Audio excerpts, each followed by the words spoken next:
Bismillahirrahmanirrahim. Assalamualaikum warahmatullahi wabarakatuh. Innal hamdalillah nahmaduhu wa nasta'inuhu wa nastaghfiruh wa na'udzu billahi min shururi anfusina wa min sayyiati a'malina. May yahdihillahu fala mudilla lahu wa may yudlil fala hadiya lahu. Wa asyhadu an la ilaha illallah wahdahu la syarika lahu wa asyhadu anna Muhammadan 'abduhu wa rasuluh.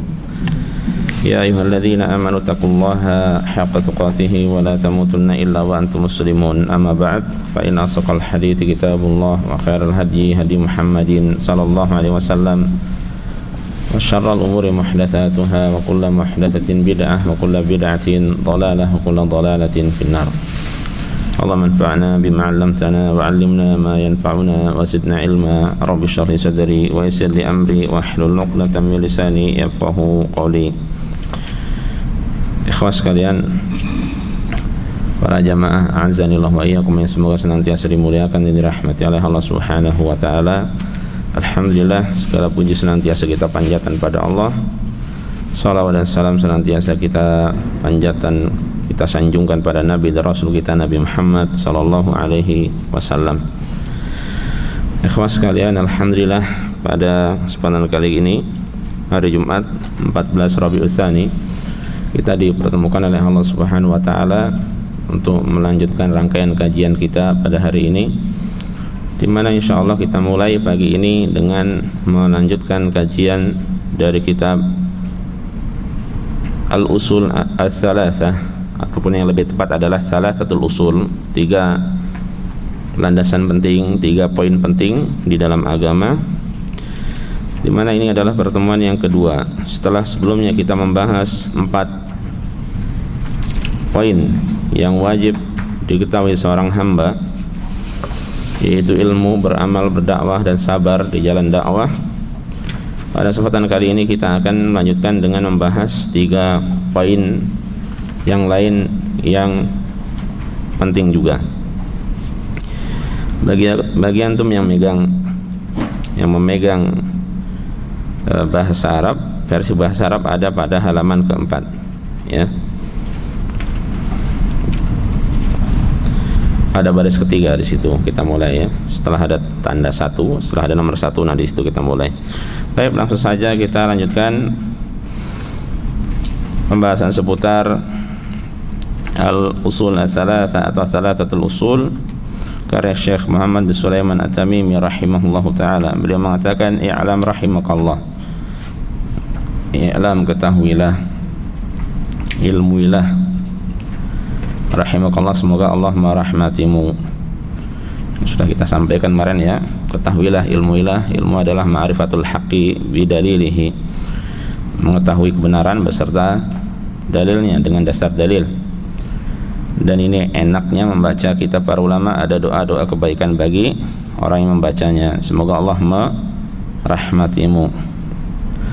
Annahu yajibu ala kulli muslim wa muslimatin ta'allumu hadhihi thalathi masaila. Bahwasanya wajib bagi setiap muslim laki-laki dan muslimah dan muslim perempuan untuk mempelajari 3 permasalahan berikut, wal amalu bihinna, dan mengamalkannya, ya, dipelajari dan diamalkan. Karena tujuan dari kita di antara tujuan baik dalam mempelajari agama adalah untuk mengamalkannya, ya, untuk mengamalkannya. Ininya sudah di ini, Pak. Ya, tujuannya untuk diamalkan. Kalau berkaitan dengan masalah keyakinan, maka kita yakini, ketika perintah maka diamalkan, dilaksanakan, ketika larangan maka ditinggalkan. Apa saja 3 hal tersebut? Yang pertama, al-ula, masalah yang pertama, annallaha khalaqana, bahwasanya Allah itu telah menciptakan kita, wa razaqana, dan memberikan rezeki kepada kita. Yang maha mengatur rezeki kita adalah Allah. Dan 2 hal ini harus kita yakini dengan seyakin-yakinnya. Kita meyakini Allah maha menciptakan, Allah maha memberi rezeki, ya. Assalamualaikum. Ini harus kita yakini. Dan keyakinan seperti ini saja belum memasukkan hamba ke dalam Islam, ya. Hanya saja ini hal yang penting, keyakinan seperti ini harus diyakini. Dan ini nanti termasuk kalau kita belajar tauhid, termasuk dari tauhid apa? Rububiyah. Ya, meyakini Allah Maha menciptakan, Allah Maha mengatur rezeki, itu tauhid rububiyah. Ini harus kita yakini, tidak boleh tidak. Karena yang meyakini seperti ini bukan hanya muslim saja, hatta orang-orang kufar pun meyakini hal ini. Hatta iblis pun meyakini bahwa saya menciptakan dirinya adalah siapa? Allah. Jangan kalah sama iblis. Iblis saja yakin, ya, khalaqtani min nar, ya, wa khalaqtahu min tin. Wahai Rabb, engkau telah menciptakan aku dari api, sementara engkau telah menciptakan dia, itu Nabi Adam, dari tanah. Iblis paham.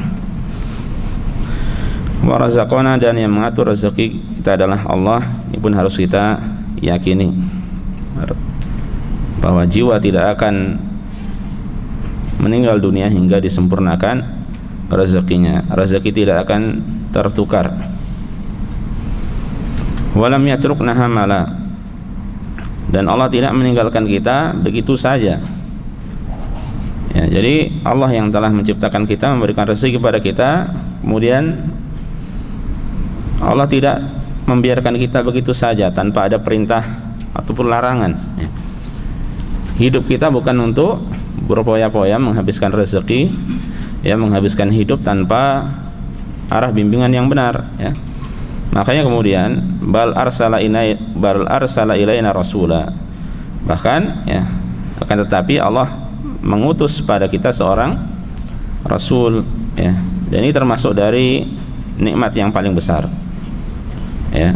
Ketika umat diutus pada mereka rasul, apalagi rasul yang diutus pada kita ini adalah, ya, rasul terakhir. Dan tidak khusus untuk kaum saja, tapi untuk seluruh umat, bahkan untuk golongan jin dan manusia. Rasul terbaik, ya, Nabi siapa? Nabi Muhammad SAW, ya. Ini kalau yang diutus pada kita dengan membawa apa? Membawa petunjuk dan agama. Makanya kemudian faman ata'ahu dakhalal jannah, maka siapa yang menaatinya dia akan masuk surga. Wa man asahu dakhalan nar, dan siapa yang durhaka kepadanya akan masuk neraka. Jadi hidup bukan untuk menikmati hidup kemudian selesai tanpa ada apa-apa, ya. Namun di kehidupan selanjutnya, yang kehidupan hakiki, ada surga, ada neraka, ya, ada surga, ada neraka.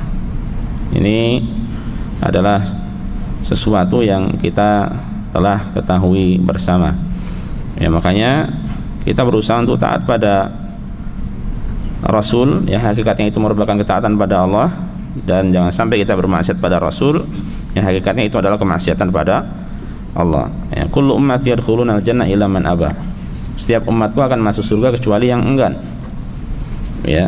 Kalau ada orang yang enggan, ya, wahai Rasulullah, kalau ada orang yang enggan, ditanya beliau sallallahu alaihi wasallam, kemudian beliau mengatakan man ata'ani dakhala jannah wa man asani faqad aba, siapa yang taat padaku dia akan masuk surga, dan siapa yang tidak taat padaku, yang durhaka kepadaku, yaitu pada Rasul, maka dia akan masuk ke dalam neraka, ya. Dan sungguh dia adalah orang yang enggan untuk masuk surga. Nah, kemudian kita sudah sampaikan bahwa apa yang beliau utarakan di sini ini adalah hasil penelitian dari dalil, ya. Dan sudah kita ketahui bahwasanya Ahlus Sunnah wal Jamaah itu belajar, yang dipelajari itu dalil, bukan menyimpulkan baru mencari dalilnya, tapi belajar dalil baru disimpulkan, ya. Wa dalilu qaulu ta'ala, dan dalilnya dari pernyataan tersebut adalah firman Allah yang ada di dalam surat Al-Muzammil, inna arsalna ilaikum rasulan syahidan 'alaikum kama arsalna ila fir'auna rasula. Inna, sungguhnya kami, arsalna, telah mengutus, ilaikum, kepada kalian, rasulan, seorang rasul, syahidan 'alaikum, yang akan menjadi saksi atas kalian, kama arsalna ila fir'auna rasula, sebagaimana kami telah mengutus pada Fir'aun pun rasul, ya. Bahkan dua rasul yang diutus, yaitu Nabi Musa dan Harun. Dan nabi yang paling banyak penyebutannya di dalam Al-Quran, kisah-kisahnya berserakan di ayat ini ayat itu, surat ini surat itu. Nabi siapa? Nabi Musa alaihissalam. Dan banyak ibrah pelajaran yang bisa diambil dari kisah Nabi Musa. Hanya saja fa'asa fir'aunur rasula fa'akhadnahu akhda wabila. Hanya saja Fir'aun durhaka kepada Rasul, kepada Nabi Musa, kepada Harun. Fa'akhadnahu, maka kami menyiksanya akhdan wabila, dengan siksaan yang berat ya, kami menyiksanya dengan siksaan yang berat. Nah, ini pelajarannya bagaimana umat sebelum kita, yaitu Fir'aun dan bala tentaranya yang Allah tenggelamkan di Laut Merah. Itu Allah tenggelamkan karena apa? Karena durhaka ya. Makanya kita pun jangan ikut-ikut durhaka kalau tidak mau ditenggelamkan juga dalam kebinasaan ya. Pelajaran seperti itu, kita ikuti Rasul agar kita masuk surga ya. Karena tadi dikatakan faman ata'u dakhalal jannah, siapa yang taat maka dia akan masuk surga ya. Makanya kita belajar jangan seperti Fir'aun yang durhaka kepada Musa dan Harun hingga akhirnya Allah binasakan di dalam Laut Merah. Nah, ini yang pertama ya, berkaitan dengan tauhid apa tadi? Rububiyah. Ini harus kita yakini. Itu poin yang pertama yang harus kita yakini. Kita lanjut ats-tsaniyah, poin yang kedua. Masalah yang kedua, annallaha la yarda an yushraka ma'ahu ahadun ya, dengan tanwin fi ibadatihi, bahwa Allah itu tidak ridha, tidak suka dia disekutukan dengan seorang pun dalam ibadah padanya. Dengan kata lain, Allah tidak ridha dengan ibadah syirik ya. Allah tidak ridha dengan ibadah syirik. La malakun muqarrabun wala nabiyyun mursal, tidak itu malaikat yang didekatkan atau nabi yang diutus. Baik yang disembah itu adalah malaikat yang terdekat. Siapa yang malaikat yang terdekat? Jibril alaihissalam ya. Atau nabi yang diutus, dan nabi yang paling mulia adalah siapa? Nabi Muhammad sallallahu alaihi wasallam. Nah, sekiranya seorang tidak boleh ya, atau Allah tidak ridha ada hamba yang beribadah pada malaikat yang paling dekat dengan Allah ataupun rasul utusan dari golongan manusia yang paling dekat dengan Allah itu tidak ridha, lalu bagaimana dengan selain dari mereka berdua? Assalamualaikum. Dengan kata lain, ini adalah penjelasan dari tahqiqul ibadati lillahi wahdah atau tauhid uluhiyah ya. Dengan kata lain, ini hakikatnya adalah pernyataan bahwasanya yang berhak diibadahi semata hanyalah Allah Subhanahu wa taala semata. Nah, untuk tauhid rububiyah tadi, keyakinan bahwa Allah Maha menciptakan, terus yang kedua apa? Allah Maha mengatur rezeki, memberi rezeki, itu tidak atau belum memasukkan seorang hamba ke dalam Islam sampai dia mewujudkan tauhid yang kedua ini ya, sampai dia hanya beribadah pada Allah semata ya. Tentu saja kalau dia non muslim harus bersyahadat dan sebagainya ya. Nah, ini yang kedua, ini harus diwujudkan, harus diamalkan. Ibadah apa saja nanti ada penjelasannya insyaallah ya, itu semuanya harus ditujukan hanya pada Allah Subhanahu wa taala semata, tidak boleh kepada yang lainnya. Dalilnya apa? Wa dalilu qaulu ta'ala, dalilnya adalah firman Allah Ta'ala, wa annal masajida lillahi fala tad'u ma'allahi ahada. Dan bahwasanya hal masajid di antara penafsirannya adalah masjid-masjid ya. Masjid-masjid tempat ibadah adalah lillah, milik Allah, maka janganlah kalian berdoa, beribadah ya kepada seorang pun selain Allah. Nah, ini larangan untuk berbuat syirik, ya. Larangan untuk berbuat syirik. Antum beribadah pada Allah semata itu nikmat, itu sumber kebahagiaan. Gimana kalau antum perhatikan sebagian dari kaum muslimin, mereka memahami tauhid itu adalah syirik, dan syirik itu hakikatnya adalah tauhid, ya. Mereka yang gemar beribadah di kuburan, ya, bertawassul melalui orang-orang yang sudah meninggal dunia, ahli kubur, ya, mereka menganggap itu sebagai apa? Tauhid. Sedangkan tauhid, kalau seorang beribadah hanya pada Allah semata, itu dianggap apa? Syirik, ya, atau dianggap kesalahan lah, ya, dianggap kesalahan. Makanya, ya, diantara nikmat yang Allah berikan pada hamba ketika dia bisa mengesahkan Allah semata dengan sebenar-benarnya, ya, dengan tauhid yang sebenar-benarnya. Kemudian ini dijaga, ya. Dan untuk al-masajid, ya, al-masajid itu ada 4 penafsiran. Sebagian ulama menafsirkan al-masajid itu artinya adalah masjid itu sendiri, ya, sebagaimana sudah kita sampaikan tadi. Yang kedua, masjid artinya adalah sujud, ya. Bahwasanya sujud itu milik Allah semata, dan sujud merupakan apa? Ibadah. Maka janganlah beribadah pada selain Allah bersama dengan Allah, ya. Ada juga yang menafsirkan masajid juga adalah a'dha'us sujud, anggota-anggota yang digunakan untuk sujud. A'dha'us sujud, anggota badan yang kita gunakan untuk sujud milik siapa? Lillah, ya, milik Allah semata. Maka tidak boleh sujud pada selain Allah. Dan ada yang berpendapat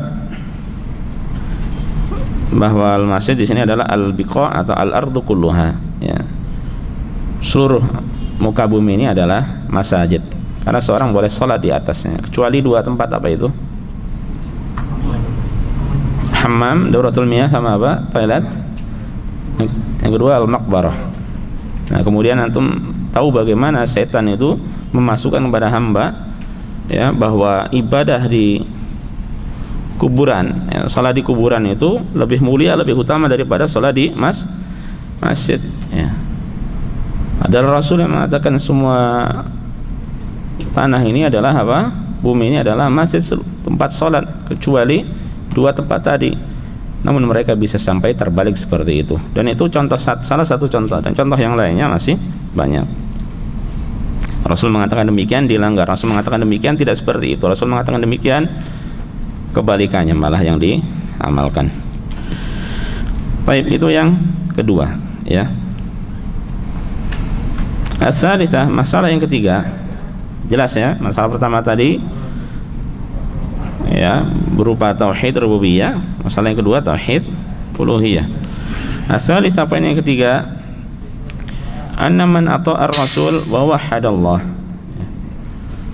bahwa siapa yang menaati Rasul. Ini poin pertama tadi, berarti kan bahwasanya Allah menciptakan kita, memberi rezeki kepada kita, dan tidak meninggalkan kita, tidak membiarkan kita begitu saja, ya. Tapi apa? Allah mengutus kepada kita seorang Rasul, ya. Nah, ini siapa yang taat pada Rasul wa wahhadallah, dan mentauhidkan Allah. Nah, ini poin yang kedua tadi, beribadah hanya pada Allah, tidak boleh syirik kepadanya, ya, syirik kepada satupun makhluk, ya. Tidak boleh syirik, menyekutukan Allah dengan sesuatu apapun. Nah, orang yang mewujudkan poin yang pertama dan kedua, maka la yajuzu lahu muwalatu man haddallaha wa rasulah.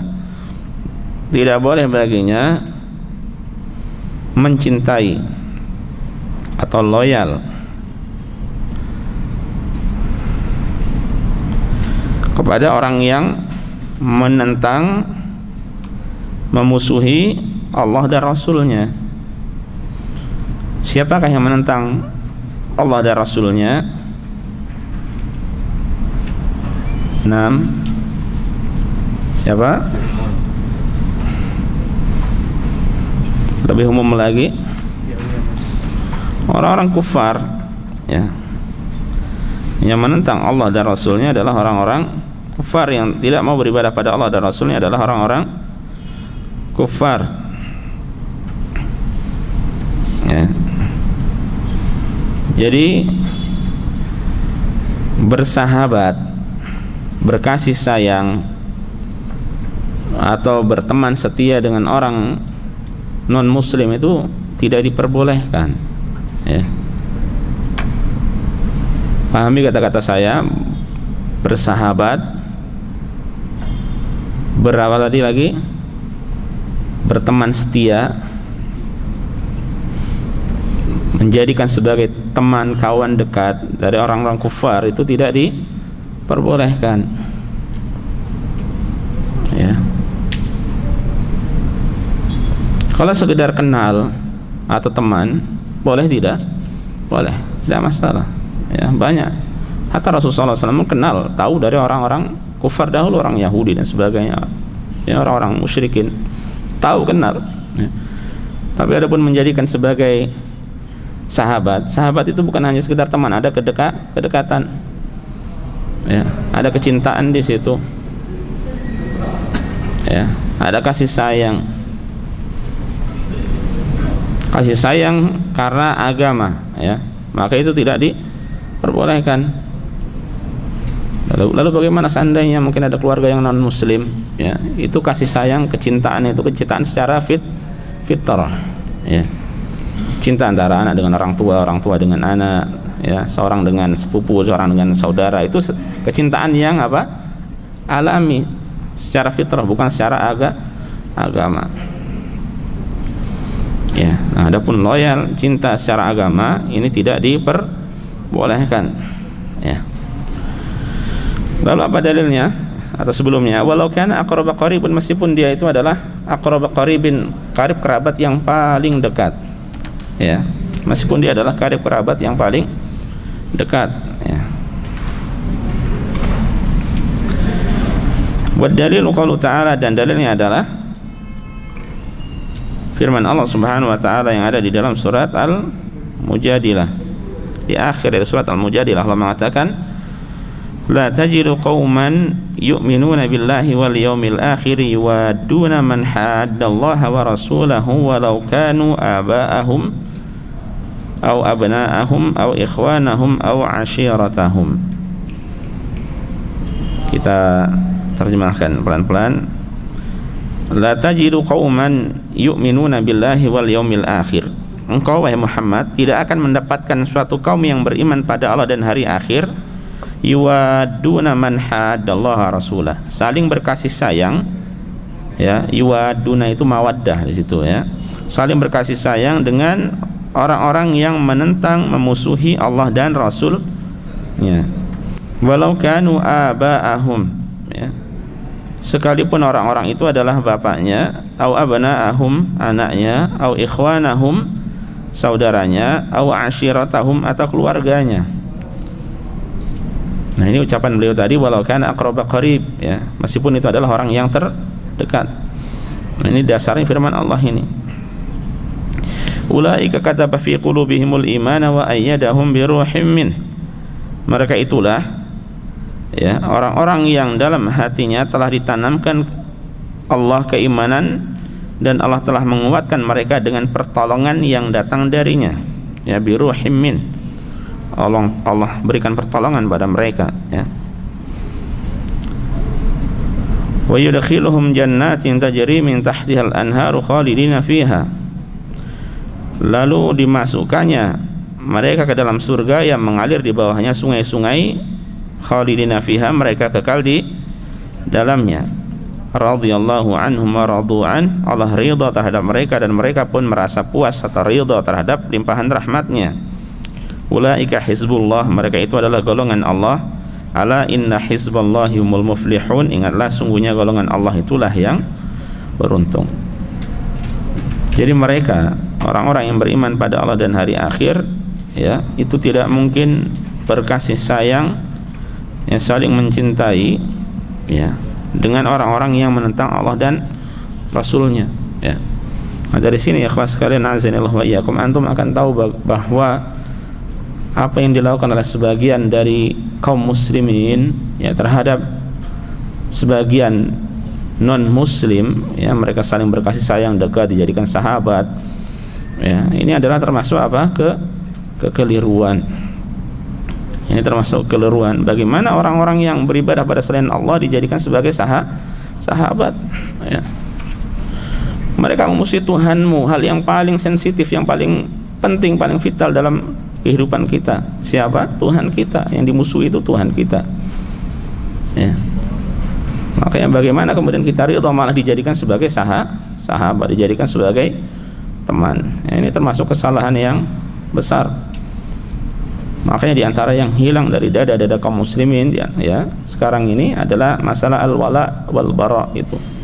Siapa saja yang berhak dicintai dan siapa saja yang berhak dimusuhi, ya. Perkara muamalah, berakhlak mulia, ini sesuatu yang lain. Kita diperintahkan pada siapa saja untuk berakhlak mulia, bermuamalah dengan muamalah hasanah, ya.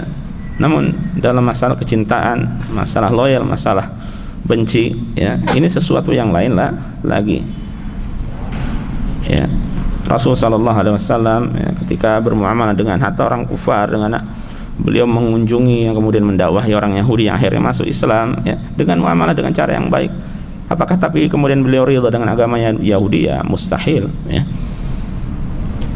Makanya ini termasuk dari bagian akidah penting di dalam Islam, tapi banyak dari kaum muslimin yang tidak memahaminya, ya. Makanya kemudian mereka bersikap sebagaimana yang antum bisa perhatikan, ya. Dikatakan bahwa ini adalah habibi, ini adalah sahabat akrabku, ini adalah teman dekatku, ya. Ini tidak diperbolehkan.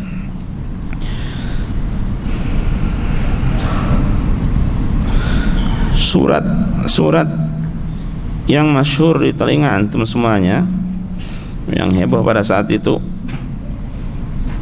dari orang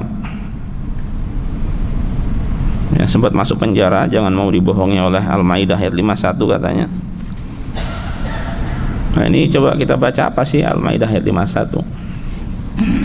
Allah Subhanahu wa ta'ala mengatakan, ya ayyuhalladzina amanu la tattakhidul yahuda wan nasara awliya ba'duhum awliya'u ba'd wa may yatawallahum minkum fa innahum minhum innallaha la yahdil qaumadz zalimin.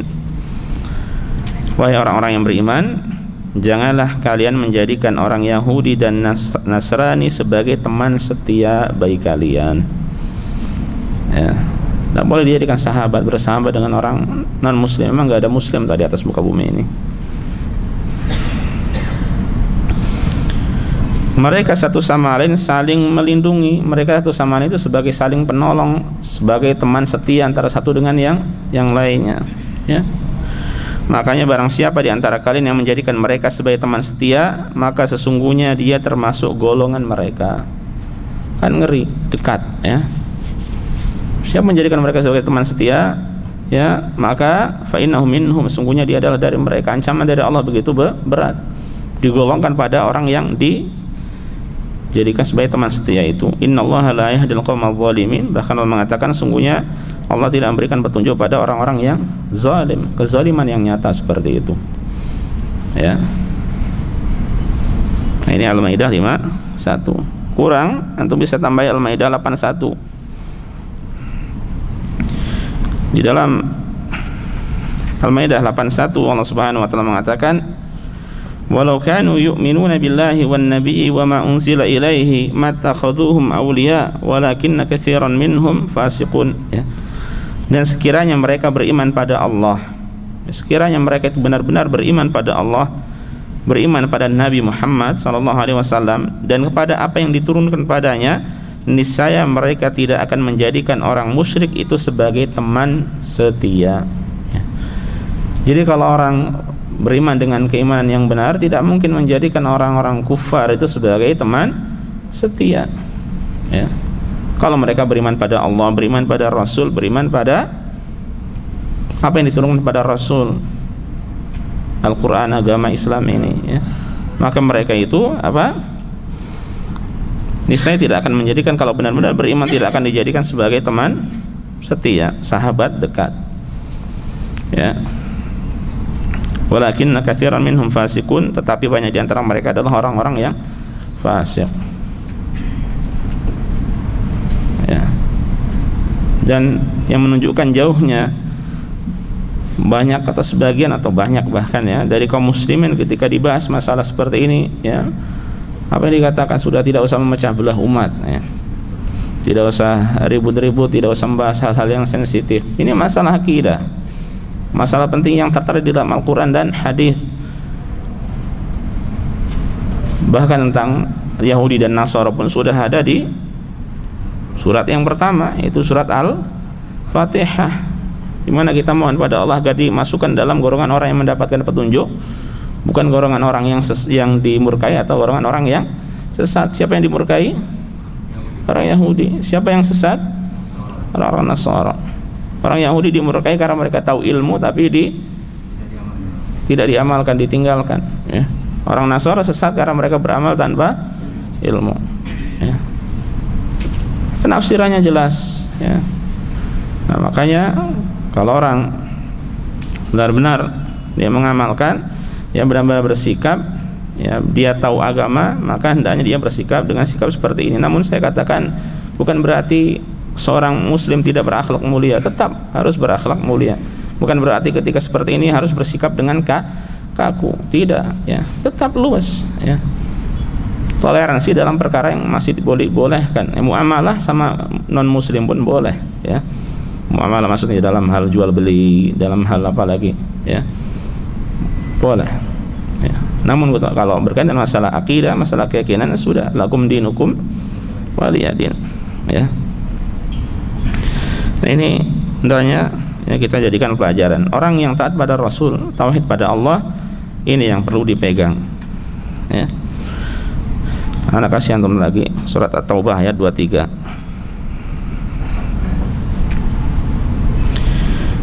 9:23.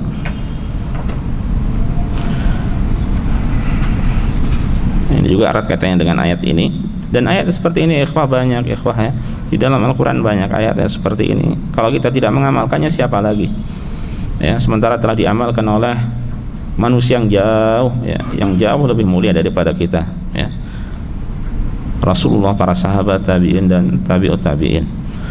At-Taubah 23 Allah mengatakan, ya ayyuhalladzina amanu la tattakhidhu aba'akum wa ikhwanakum awliya in istahabbul kufra 'alal iman wa may yatawallahum minkum fa ulaika humudz zalimun. Wahai orang-orang yang beriman, janganlah kalian menjadikan bapak-bapak kalian dan saudara-saudara kalian sebagai pelindung, sebagai penolong, sebagai teman setia jika mereka lebih menyukai kekafiran daripada keimanan ya. Barang siapa di antara kalian yang menjadikan mereka sebagai pelindung, maka mereka itulah orang-orang yang zalim ya. Jadi walau kan aqrab qaribun, meskipun mereka adalah orang yang paling dekat dengan kita ya. Ketika lebih mengutamakan syirik pada Allah, kufur pada Allah ya, maka sudah ma'assalamah. Tidak ada toleransi dalam masalah akidah ya.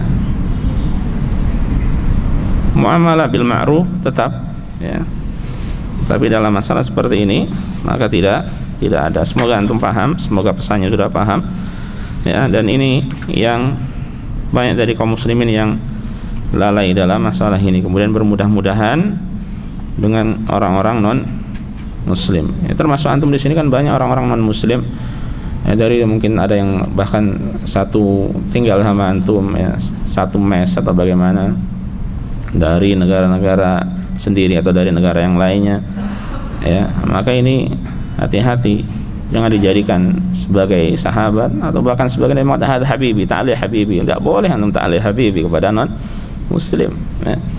Ada yang seperti itu. Mungkin pernah sering antum bisa jadi telinga antum mendengar ada orang memanggil temannya non muslim ta'alih habibi. Lah, enggak bisa ta'alih habibi. Ta'alih sadik saya, ta'alih sadik ya. Habibi itu artinya apa? Kekasih, teman dekat, sahabat ya. Makanya ini hati-hati ya. Hatta termasuk tidak boleh memanggil orang non muslim itu dengan panggilan sayyid ya. Ya. Sayyid itu artinya tuan. Bahasa Inggrisnya tuan apa? share ya, ini jangan share aja kepada non muslim ya.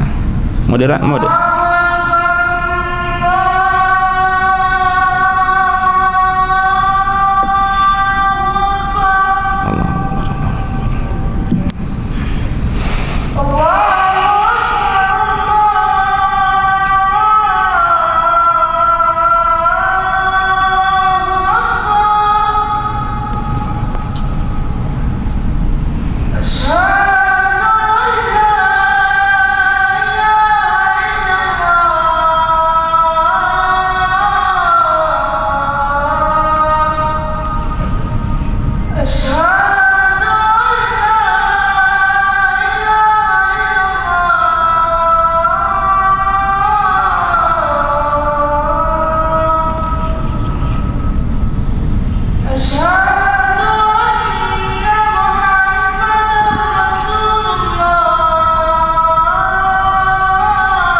kita lanjutkan ya ikhwas sekalian.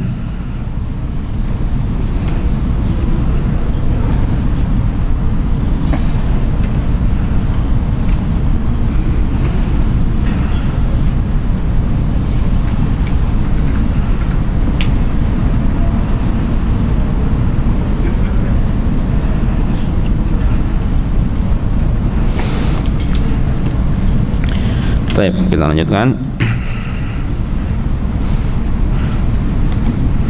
Setelah ayat ya. Kemudian beliau rahimahullah untuk ketiga kalinya mengatakan i'lam,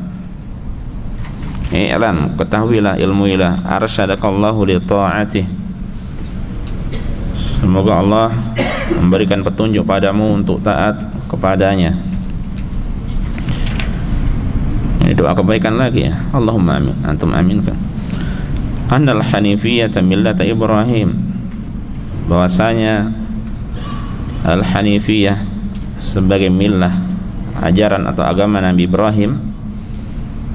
Seperti apakah ajaran Nabi Ibrahim? An ta'budallaha wahdahu mukhlishan lahuddin, engkau beribadah pada Allah semata dengan memurnikan agama ini hanya kepadanya, mengikhlaskan agama ini hanya kepadanya. Nabi Ibrahim ya, Nabi Ibrahim agamanya adalah agama tauhid ya. Millah Ibrahimiyah adalah millah yang tegak di atas tauhid. Al-Hanifiyah dari kata Al-Hanif. Al-Hanif itu artinya Al-Ma'il, yang atau al-mail, ya, cenderung, ya, anisyirki ila tauhid, dari kesyirikan menuju kepada tauhid, cenderung atau condong, arti dari hanif.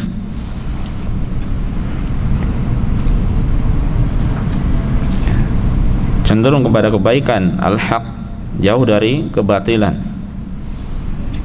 Itu makna dari hanif. Dan agama Nabi Ibrahim disebut dengan al-hanifiyah. Dan hakikatnya adalah seorang beribadah pada Allah semata, ya, dengan mengikhlaskan agama ini hanya padanya dan jauh dari kesyirikan. Nah, kemudian wa bidzalika amarallahu jami'an nas, yang untuk hal tersebutlah Allah itu memerintahkan seluruh manusia, ya. Jadi Allah memerintahkan seluruh manusia untuk beribadah hanya padanya semata, ya. Wa khalaqahum laha, dan Allah menciptakan mereka itu untuk ibadah tersebut, kama qala ta'ala, sebagaimana firman Allah, wa ma khalaqtul jinna wal insa illa liya'budun, dan tidaklah aku, kata Allah, menciptakan golongan jin dan manusia melainkan agar mereka beribadah hanya kepadaku. Dan makna atau hakikat dari ibadah yang disebutkan di dalam Al-Quran, ibadah pada Allah itu hakikatnya adalah apa? Tauhid, ya.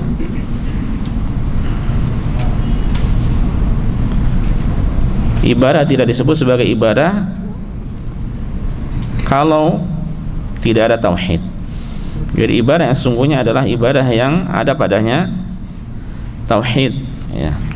Ibadah tanpa ada tauhid maka tidak disebut sebagai ibadah, ya. Ibadah tanpa tauhid tidak disebut sebagai ibadah, ya.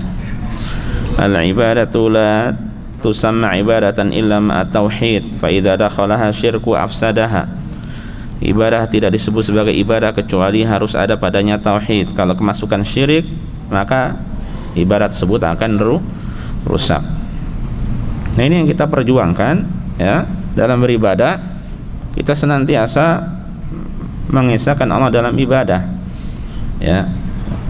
Segala macam kesyirikan kita berusaha untuk kita jauhi. Makanya kemudian beliau mengatakan wa makna ya'budun yuwahhidun, dan hakikat dari ya'budun, kecuali mereka beribadah padaku, artinya adalah mereka mentauhidkanku, mentauhidkan Allah Subhanahu wa ta'ala, ya. Jadi sekali lagi, ibadah pada Allah yang disebut di dalam Al-Quran maknanya adalah apa? Tauhid. Yang kemudian beliau memberikan kaidah agung, wa a'zamu ma amarallahu bihi at-tauhid, dan perkara yang paling besar, yang paling agung yang Allah perintahkan adalah tauhid. Wa huwa ifradullahi bil ibadah, dan tauhid adalah mengesahkan Allah dalam ibadah. Ini tauhidul ibadah atau tauhid uluhiyah, mengesahkan Allah dengan ibadah. Ibadah apa saja harus ditujukan pada Allah semata. Makanya kemudian nanti, ya, beliau menyebutkan beberapa contoh ibadah, insyaallah pada pertemuan selanjutnya. Jadi apa itu tauhid? Mengesahkan Allah dengan ibadah, ya. Wa 'adhamu ma nahaa anhu syirk wa huwa da'watu ghairi ma'ahu, dan larangan yang paling besar adalah kesyirikan, dan hakikat dari kesyirikan adalah berdoa pada selain Allah, berdoa pada selain Allah, beribadah pada selain Allah. Tauhid sebab masuk surga, sebaliknya syirik ini adalah penyakit yang lebih berbahaya daripada corona, ya. Orang meninggal dunia karena corona, dia sabar, ya, maka insya Allah syahid, insya Allah sebagai husnul khatimah.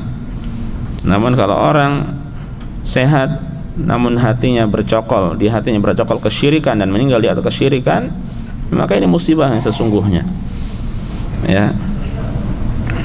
Karena penyebab utama masuknya seorang hamba ke dalam neraka adalah apa? Syirik. Makanya beliau mengatakan wa 'adhamu ma nahaa anhu syirik, dan larangan yang paling buruk, yang paling mengerikan, paling besar adalah kesyirikan. Mengapa? Karena dosa syirik tidak akan diampuni, ya. kecuali kalau orang meninggal dunia ya bertobat sebelumnya. Kalau tidak maka tidak diampuni ya. Bahayanya banyak, diantaranya tidak akan diampuni. Kemudian annahu yuhbitu jami'al a'mal, bahwasanya syirik itu menghapuskan seluruh amalan ya, khususnya ini syirik besar ya. Ini bisa menghapuskan seluruh amalan.